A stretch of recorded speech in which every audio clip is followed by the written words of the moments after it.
Jamie recovering shortly after his operation.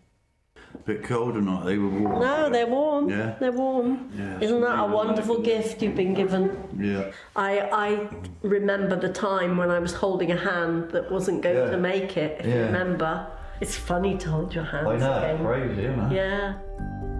Hands are what make us human. We do many things with our hands that other animals don't do. We point and we indicate, we gesticulate, we caress, we care. Hello. Oh my God! There he is! Oh my goodness! Daddy's here! Oh! Daddy, you've got real fingers. I know, they're older. Oh man. We'd never expected patients to say, you know, I feel complete again. It's not about what somebody else looks at you and thinks. It's not cosmetic or aesthetic. It's what you yourself see as being complete. It's incredible, that film. Jamie there, back with his mum and his daughters after the operation, and we are delighted to say that Jamie Mines and Professor Simon Kay, who led the surgery, join us now in the studio. Good morning. Hi. Good morning. How you doing? How are you doing, Jamie? Yeah, well, thank you. Recovering well. Yeah, and to be able to hug your daughters, you talk in the film about... amazing, yeah, and like I say, hold the hand, going to school now. Yeah, everything, like I say, each step, each month that goes by, making good recovery. So, yeah, it's all lovely. Never thought that happen after the electrocution, you know. Yes. Thanks to Simon. Yeah, and able to use the hand to tap exactly. it. And it's a very big team. Yeah, exactly right, yeah, the team and all that, so everybody involved, even, let's say, the donor family and stuff. Yeah. Should we go back to the accident to start with, if you don't mind? Because explain to people what happened. You said the electrocution. You were a scaffolder. Yeah, that's right, yeah. Yeah, I was building a job underneath power lines in Swindon.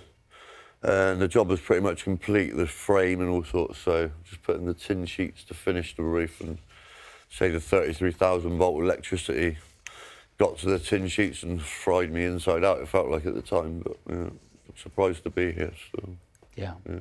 Jamie, when you talk about that time now, you say that you remember pretty much nothing. Yeah. At what point does your memory come back? Oh, no, I'd like to say, at the time, I do remember it all. I remember, say, the ambulance paramedic turned up to the scene. It was quite an awkward place to access in Swindon. And they came after about 5 or 6 minutes, and then the fire brigade after about 10 minutes, and then they got me down within 15, and I had to try and keep still. Like, my arms swelled up bigger than my legs. And like, so trying to keep still on the few tin sheets I'd put up, because it's about a 20-foot drop to the floor. And, yeah, when they got me down, then they sedated me. I always thought I went by air ambulance and even went to thank them. But they said it was too misty over the channel that day, so they took me by, like I say, by road, but I didn't realise that. Yeah. But, yeah. Wow. You lost both your arms. Both my legs, and your legs. Yeah. And you adapted remarkably well, didn't you? Yeah, I had to, yeah. So, like I say, 5-month-old twins at the time of the accident, just before Christmas. So, yeah. But then you heard that an operation, a hand transplant, could be possible. When you were told that might be a thing. Yeah, no. Like I say, there's lots of research, really. I'd heard of other transplantations in China and America before, but yeah, I actually found Simon just reading about it in the UK, the only team to do it in the UK, after training in America, wasn't it, Simon? A variety of places. Yeah, like I say, a variety of places, and he must have, like I say, with Simon's guidance, brought it to the UK, and yeah, I was fortunate, like I say, to find, and I found an email for Leeds, and Simon was in Sweden, I believe, at the time, and he replied to me that same day, bless. Wow. And I said about the story, so it was a miracle, really. Professor Simon, how well is Jamie doing? He's doing mentally and physically very well. He's less than a year from surgery, and he's already recovered grip. And as you can see, he owns his hands. Yes, let everyone at home see. You've personalised them. Yeah. So talk us through the tattoos, Jamie. Oh, so as I say, more about personalising them. They're slightly older hands than I had, and I don't know. As I say, it just kind of made them feel more mine. But even though I was happy, as soon as they were put on, they felt like waking up. I had like almost like a euphoric dream in waking up from the heavy medication. And yeah, so even though they felt like they were massive, they were like, my arms were like huge after having the operation, weren't they? Yeah. With swelling, but yeah, no. But it's very nice for us to see that he identifies immediately with his hands. He owns his hands. They're his hands. Yeah. From now on, it's Jamie. Yeah. Your mum, who we saw in the clip we played, talks very movingly, I think, about how we've become used to donors talking about internal organs being donated. But she said there was something particularly about a family agreeing to the donation of hands from somebody who died that she found incredibly special. Yeah.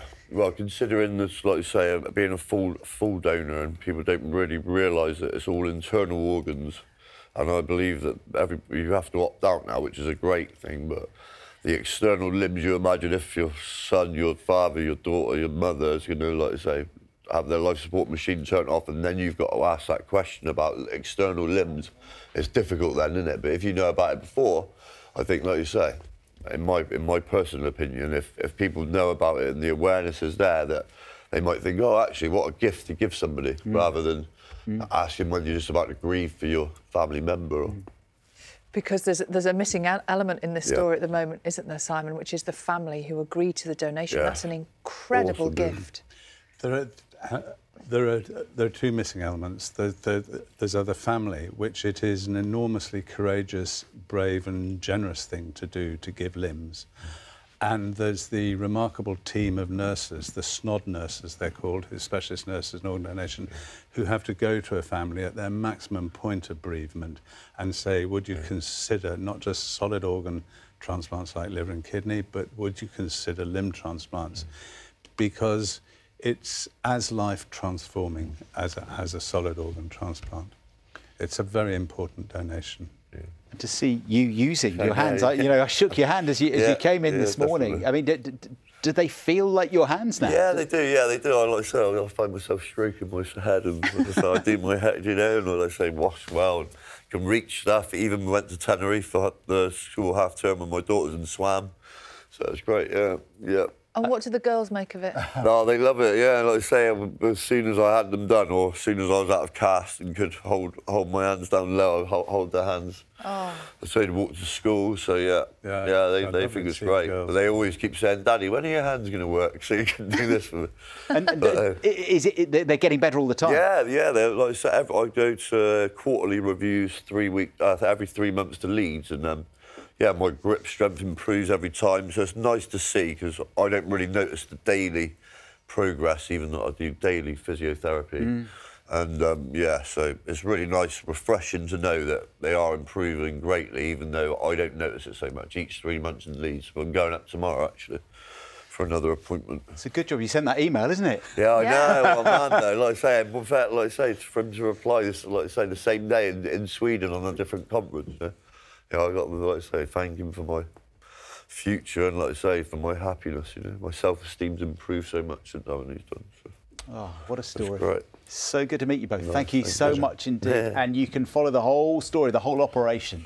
It's amazing. It's a new series. It's called Saving Lives in Leeds. That's the hospital where it all happened. It starts tomorrow night, 9 o'clock on BBC Two, and of course on the BBC iPlayer. Breakfast is here on BBC One until 9:15 this morning, when Morning Live takes over.